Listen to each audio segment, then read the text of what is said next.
Blackbird asked, was it true that WCW fired you because you didn't want to go against some of your beliefs? Is that true? I don't Yeah, remember that. well, the truth is that actually they matched the WWE contract, but Oh, okay. they offered me a much bigger signing bonus to go there. So, but what happened is my younger daughter was getting so upset. Remember, I was with Kimberly, and I did this thing with Dallas where I won the girl and stuff. But Right, right.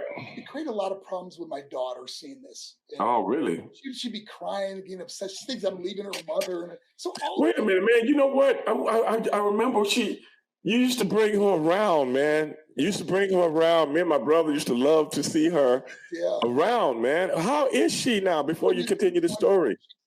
She's married. I got a granddaughter named Sophia. Oh my goodness. They come up and see me and said, Where's she living? I'm sorry? Where's she living now? She's in Maine. Wow. Yeah. And wow. Flight on the whole family, and we spend time together, and we're very close. And, good. But go ahead and finish, man. I just want to know that. All I did was I went to Eric Bischoff at the time, and I just said, can we change this angle where I don't really need to have a valet or a girl walking me to the ring. Johnny B. Bad was over. It didn't. Yeah, hell yeah. And it wasn't a big deal, but it got blown out of proportion that it was a whole thing, a religious thing, and this and that. But it was really about just not wanting to hurt my daughter or have her be upset about it. So it was, and I look back on it now, and it's like, could have been handled differently, like anything in life. Sometimes you get caught up in emotion and you say things you don't mean. But me and Eric, we didn't see eye to eye on that, and it was time for me to go, and that's when I went to WWE and finished out my. Well, it hurt my heart, man. Yeah. It hurt my heart, man, because I'm like I told you when we first came on the day before we came on the air. You'll always be Johnny B. Bad to me, bro. Because you were Johnny B. Bad before I ever met you. So you Johnny B. The Mark Merle thing, man, as far as I'm concerned, who is that? You Johnny B. And I always was like, okay, he's going to New York. He'll be an even bigger star, but I didn't know that you wasn't going to be doing the Johnny B. Bad character. That's what was so disappointing to me, man. What happened was when they thought that I could be Johnny B. Bad or a similar character to that, and of course WCW wasn't going to let them. And this was when there's a big war going on too. Right. They were not going to let him. So, anyways, Vince brought the creative team in. They came up with this character called Wildman Mark Merrow. I remember. And Johnny B. was such an outrageous character. It was fun to do. It was like, it was so opposite of me, who I am as a person, Hey, that's what makes it great. Contagious, That's what makes it great. You know how many people have asked me about you? But then, so Wildman Mark Merrow was like, I remember we were in creative, we were in this meeting, and Vince said to me, he goes, can you yell like Tarzan? And I said, it's a strong voice. I don't think I can do that. And they came with this wild man character, and Wildman Mark Merrow was like, where am I, from the jungle? What am I?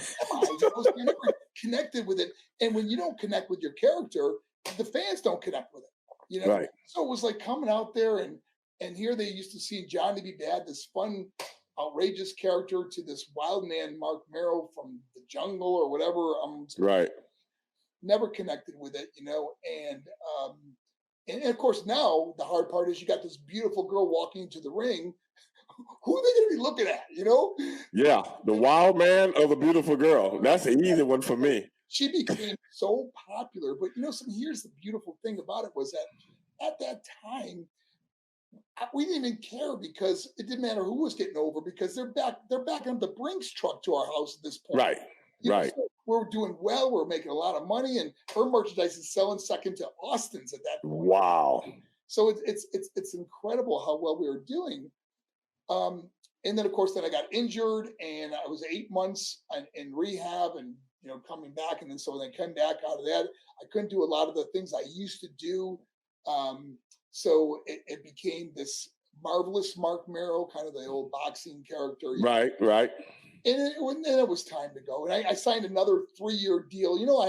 a lot of people don't know this, but I had 3 years left on a guaranteed contract that I walked away from. Wow. I'm done, man. I don't want to do this anymore. And because my ex didn't want to do it, and she wanted to go to Hollywood, so we went to Hollywood, and she did some couple movies and stuff like that. But then, right, of course, then she went back and right. Then she got the big push after that one. Yeah, I remember the big push. Yeah, but man, I was just always perplexed by that whole thing, and I'm like, what the hell is the Johnny B. Bad character, man? That's what I'm looking for. I don't know no Mark Merle. Who's that? Yeah. And you know what I'm saying? I mean, I knew that was your real name, but I've never, other than this day, today, I don't think I even called you Mark today, did I? I called you Johnny. You know what's funny is that because I live near Dallas Page, still, we all hang out or go to his place or whatever for different get-togethers, dinner or whatever. Right. And a lot of let me ask you something. Did he have the big Christmas display again this year? Oh yeah. Oh, okay. I was just checking. He had the Griswold Christmas, It's funny because his Christmas party, everybody had to be COVID tested within 48 hours of the party. So you had to bring a slip with the party that you were tested, So just like back, like when we going to Oklahoma. Yeah, but you feel when we get tested by Danny Hodge.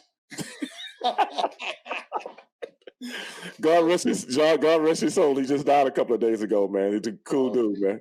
Remember when we had to go to Louisiana and Oklahoma, we had to get those EKGs and all that stuff before we could get in the ring? Yeah. So when I go to DDP's house, you see some of the older guys, Eric Watts or Buff Bagwell or Jake right. Scott Hall, and they all still call me Johnny. So, See, I'm not the only one. No. I'm trying to tell you, bruh. Look, the Johnny B. Bad character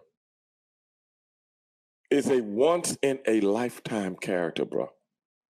It leaves an indelible mark on people. If it left an indelible mark on the boys, what do you think it did to the fans, man?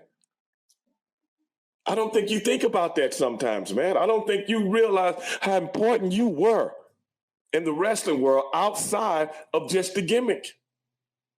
I'm telling you, I was marking out, even though we was boys, I marked out when you turned into the guy. Because you're like, hey, Johnny, this kind of way. But then when he turns into the guy, it's like, wow, man, it's kind of like, Billy Batson or something like that. It turns into Shazam. You know what I'm saying? It's like, it's totally different. That's not the guy, but that's the guy. And we enjoyed it, man. I mean, so many of us just really enjoyed it, man. And, man, I still got memories of